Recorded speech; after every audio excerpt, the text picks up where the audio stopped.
is Dave. I am 31 and I have cystic fibrosis.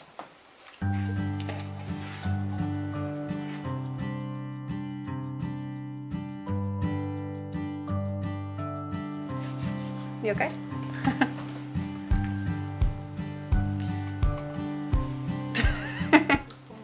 I was born in 1986. I was several weeks early. I was born with grade 4 brain bleeding. I had to have something called a PDA ligation, which is a heart surgery. They operated on my heart and it was like the size of a quarter. Just all kinds of issues. For the first 2 years of my life, I literally spent it in a hospital. There were signs of cystic fibrosis early on, but it was slightly touched on, but nothing was ever confirmed. The testing and the research, was nowhere where it is today. I was tested for cystic fibrosis when I was younger, and the results weren't conclusive for whatever reason. And I just kept having these symptoms and issues, and my parents just kept going through the ringer trying to identify what it was. More physicians started saying that they think this is what it was, but then I also had other physicians saying, no, this isn't, it's not this. We don't know what it is yet. Well, I was about 8 years old when I started going to St. Christopher's Hospital in Philadelphia and seeing this really great pulmonologist, Dr. Jillian Allen. And he didn't think it was CF yet either, but he wasn't really sure. He didn't want to pigeonhole me into a diagnosis.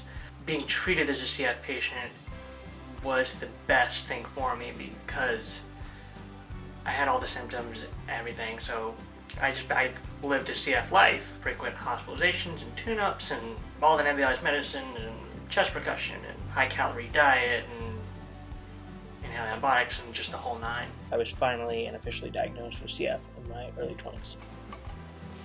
The last time I was in the hospital, it's been a little over a year. I was in last January. But it's funny because I got a phone call from my mom and she said, happy 200th and something time being in the hospital. She was joking around. So I've been in a few hundred times over the course of my life. I've probably seen anywhere from 50 to 100 different physicians. I've been with the same team now for a few years, and it's 3 physicians, and then there's an RN and case man, and ICU social workers. I've been seeing the same 5-6 people for a few years now. They're really good. As far as operation, I had necrotic bowel where they removed part of that in my intestines. I had a G-tube put in and just various other surgeries. I also had cardiac stuff, catheter ablation, and then I've had my portacath. I would run into the same other patients that I would come to know over the years. When I was at CHOP, I left CHOP when I was 19. There was about 4 or 5 of them, and we would always kind of bump into each other and hang out. This was before the restrictions about being with other CF people were really put in place.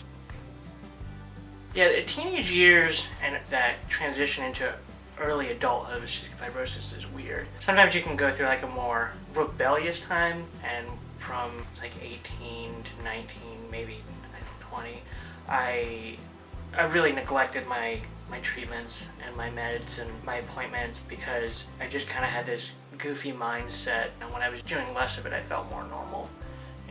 My schedule wasn't revolving around when to do my nebulizers and my vest and take these pills and this and that.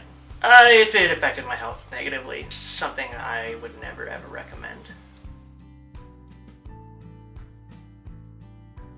Cystic fibrosis in the workplace, oh man. Having CF and working can be really challenging because, like I mentioned before, maintaining your care so you're healthy enough takes up so much time, where it can conflict with work or make it challenging. I would say from a health standpoint, if you can work remotely or have a flexible schedule, try for that. I know that is easier said than done. The technology field, there's a lot of remote work opportunities. There are other things, medical transcriptionists, a lot of things that you can look into. But yeah, I think that's definitely one of the big challenges that you face as becoming an adult with CF, is trying to balance getting to all your appointments, and people with CF know just going to an appointment, it's not like a pop in and out appointment. It takes a while. There's getting the time off from work and balancing that. It can become challenging. Don't give up. Find something you love. Persevere. Well, I love the CF walk. Oddly enough, I only recently started participating. I've known of the CF Foundation all my life, getting all my meds from them, and the stuff that they do is absolutely wonderful. How do I feel being one of the older people at the CF walk? It feels a little weird, but there's a silver lining to it. Within the last few years, there's been a lot of breakthroughs in medication, treatment, so I think the future is looking brighter for people with CF, especially thanks to the CF Foundation. The money they contribute and the research they do, I really don't know if the CF community at large would be where it is and be able to get to where they are today without the CF Foundation. Funny CF stories, two just come off the top of my head.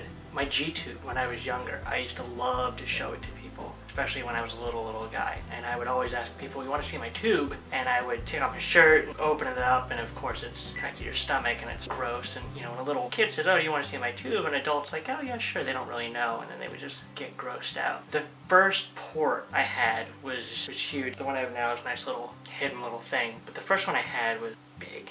I remember one time I was at school, had a sweater on, it was like a big bump. Someone thought I had like a bump in my sweater. The girl kind of like slapped my sweater. And she's like, oh my gosh, what is under there? And I explained it to her and she looked like she wanted to crawl under something. That was pretty funny. CF and dating. CF and dating it's challenging because dating alone is challenging, especially in the beginning stages. A lot of times I would gloss over or hide or not, go over the full extent of having cystic fibrosis because, you still want to be in that normal light. You want to come off perfect to them and special. And finding that perfect person, which sounds corny and cliche, you'll find that person that understands and who will be there, and that's, that's really what you need to keep your mind on.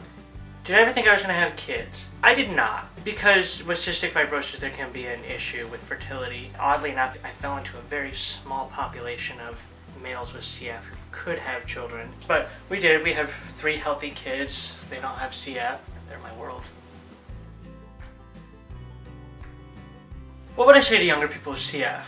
Things will be tough. It's not easy sometimes because having CF alone and maintaining your care and taking your medication and all that is a part-time job on its own, and that's not an exaggeration. My advice would be to stay on top of that. Also find something you're passionate about and follow it, and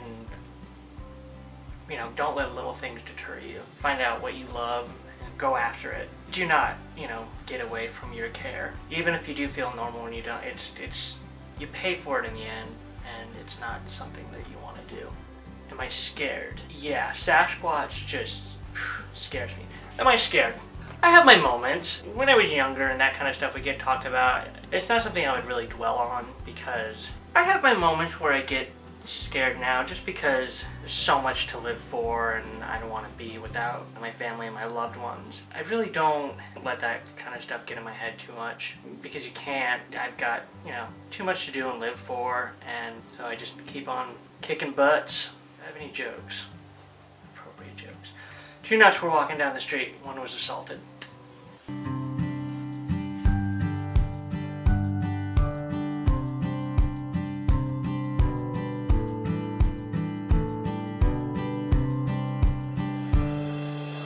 Thank you for watching. Thank you for watching this boring video, and I'm sorry I wasted your time. Stop.